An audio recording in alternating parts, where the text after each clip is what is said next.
Trump ने द्वितीय विश्व युद्ध से हमले की तुलना की है। अमेरिका के एक्शन से युद्ध खत्म हुआ, ये ट्रंप ने कहा है। एक कंपैरिजन ड्रॉ करने की कोशिश कर रहे हैं कि हमने जो कार्रवाई की उसके बाद से यह युद्ध खत्म हुआ, जैसा कि द्वितीय विश्व युद्ध में अमेरिका की कार्रवाई के बाद विश्व युद्ध खत्म हुआ।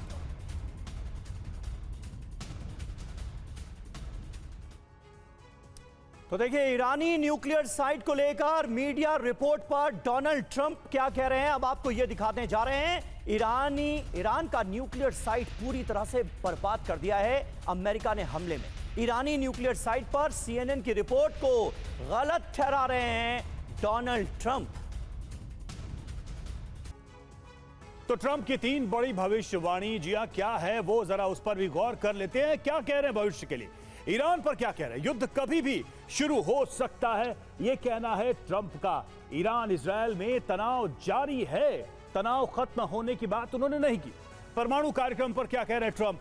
ईरान परमाणु कार्यक्रम शुरू नहीं कर सकता, यह दावा कर रहे हैं ट्रंप। परमाणु प्लांट पूरी तरह से तबाह हो चुका है, यह है ट्रंप का दावा।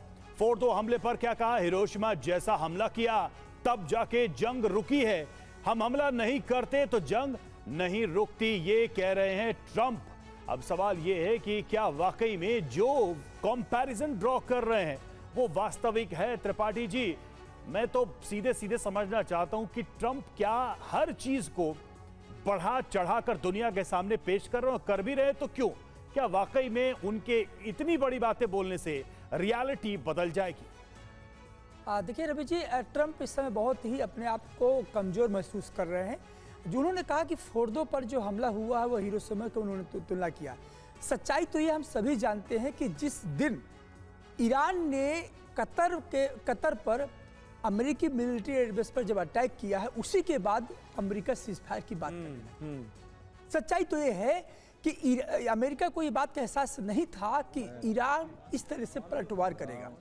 तो ये युद्ध कब समाप्त होगा, युद्ध कब चालू होगा, ये इसलिए कह रहे हैं क्योंकि ये अमेरिका के इतिहास में रहा है कि दुनिया के किस जोन में कहाँ युद्ध करवाना है और कहाँ बंद करवाना। तो युद्ध तो करवा सकता है, लेकिन बंद कराने की हिम्मत अभी भी डोनाल्ड ट्रंप के में नहीं है। और इसीलिए 2 दिन पहले जिस दिन सीजफायर हुआ तो उन्होंने कहा कि ये अब शांति हो गई, पूरा जोन हमने ठीक कर दिया। अब आज वो कह रहे हैं कि फिर से युद्ध फिर से बढ़ा सकता है। उसका रीजन ये है कि आपने ये कहा था कि न्यूक्लियर प्रोग्राम साइट को हमने नेस्तनाबूद कर दिया ईरान से, और ईरान अभी भी कह रहा है कि हमारा न्यूक्लियर जो प्रोग्राम है वो और आगे बढ़ता रहेगा, इवन हम IAEA को भी अपने देश से बाहर निकाल रहे हैं। तो मुझे लगता है कि एक कदम और आगे बढ़कर के ईरान ने इस युद्ध के बाद लिया। दूसरा सवाल यह है कि ईरान ने एक बहुत बड़ी साइकोलॉजिकल बढ़त ली है। वो ये है कि इजराइल और अमेरिका ने जब दोनों ने कहा कि हमने जीत हासिल की, यदि आपने जीत हासिल की तो आपको जरूरत क्या है कि फिर से इतना अंदर से इनकॉन्सिस्टेंट होने की, और आपने यदि पॉज लिया है तो फिर से युद्ध शुरुआत के आपके अंदर डर के आशंका किस बात की? तो मुझे लगता है कि ट्रंप के सामने अफगानिस्तान और वियतनाम हमेशा घूमता है।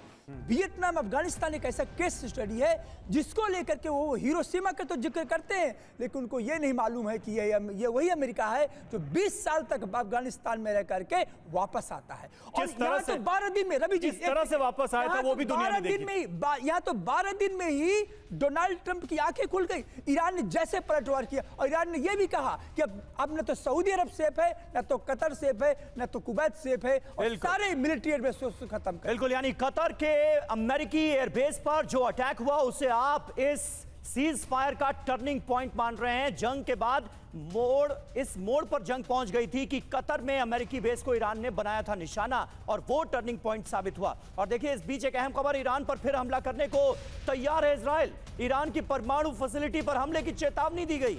ईरान ने न्यूक्लियर प्रोग्राम शुरू किया तो होगा हमला। सीज फायर के बाद इजराइल के PM बेंजामिन नेतन्याहू की ये ईरान को वार्निंग सामने आई। ईरान ने फिर की हिमाकत तो हम हमला करेंगे, ये कहा है नेतन्याहू ने।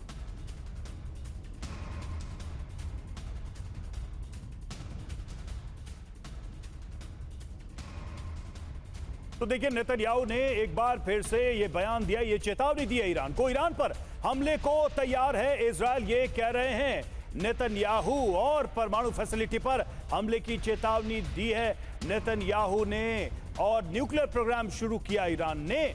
तो फिर हम हमला करेंगे। सवाल जस का तस बना हुआ है, क्या वाकई में ईरान अपने न्यूक्लियर कार्यक्रम को सरेंडर कर सकता है?